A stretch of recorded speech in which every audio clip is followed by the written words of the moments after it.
Hello बच्चों।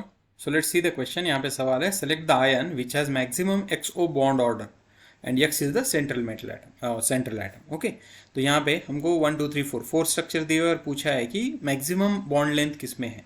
Okay, central atom के साथ। तो देखो, हम यहाँ पे पहले तो उसके स्ट्रक्चर्स निकालेंगे। तो सबसे पहला स्ट्रक्चर अपने पास है, that is BO3 3 minus. Okay, इसका अगर स्ट्रक्चर निकाला जाए तो ये स्ट्रक्चर कुछ इस तरह का है, O माइनस, O माइनस और O माइनस। अब बॉन्ड ऑर्डर निकालने के लिए हमको क्या चाहिए, हमको रेजोनेटिंग स्ट्रक्चर्स मालूम होनी चाहिए। लेकिन यहाँ पे तो डबल बॉन्ड नहीं है, तो रेजोनेटिंग स्ट्रक्चर नहीं बनता। तो यहाँ की बॉन्ड ऑर्डर जो है, बॉन्ड ऑर्डर विल बी 1, एक आएगी।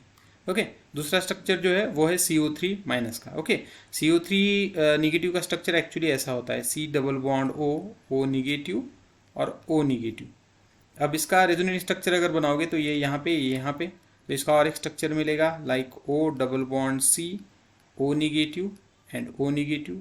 बाद में ये यहाँ पे और ये यहाँ पे, तो इसका और एक रेजोनेटिंग स्ट्रक्चर मिलेगा, that is O negative C O negative double bond O। Okay, अब इसकी बॉन्ड ऑर्डर निकालने का फार्मूला क्या है? बॉन्ड ऑर्डर निकालने का फार्मूला है कि total bonds in all the resonating structure. Okay, मान लो हमने ये लिया, किसी भी एक मतलब एक दो एटम के बीच का एक बॉन्ड लो, एक पोजीशन। तो यहाँ पे दो बॉन्ड, यहाँ पे उसी पोजीशन पे एक बॉन्ड और यहाँ पे उसी पोजीशन पे एक बॉन्ड, मतलब टोटल बॉन्ड कितने हो गए? 4। Okay, upon total resonating structure, total RS।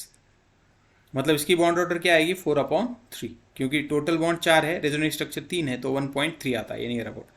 अब NO2 माइनस का स्ट्रक्चर देखो। NO2 माइनस का स्ट्रक्चर कुछ इस तरह का होता है, O negative N double bond O। Okay, अब इसका और एक रेजोनेटिंग स्ट्रक्चर मिलेगा इस तरह का, that is O double bond N O minus. Okay, इस तरह से। तो फिर अब ये दो रेजोनेटिंग स्ट्रक्चर मिले।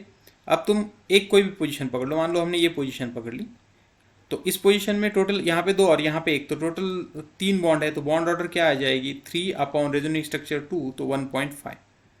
ओके, उसके बाद फोर्थ जो स्ट्रक्चर है NO3 का, NO3 का स्ट्रक्चर कुछ इस तरह का होता है, that is N double bond O negative और यहाँ पे O निगेटिव। सेम है जैसा CO3 में था, वैसा ही स्ट्रक्चर होता है। तो इसके भी रेजोनेटिंग स्ट्रक्चर मिलेंगे, ये यहाँ पे, ये यहाँ पे।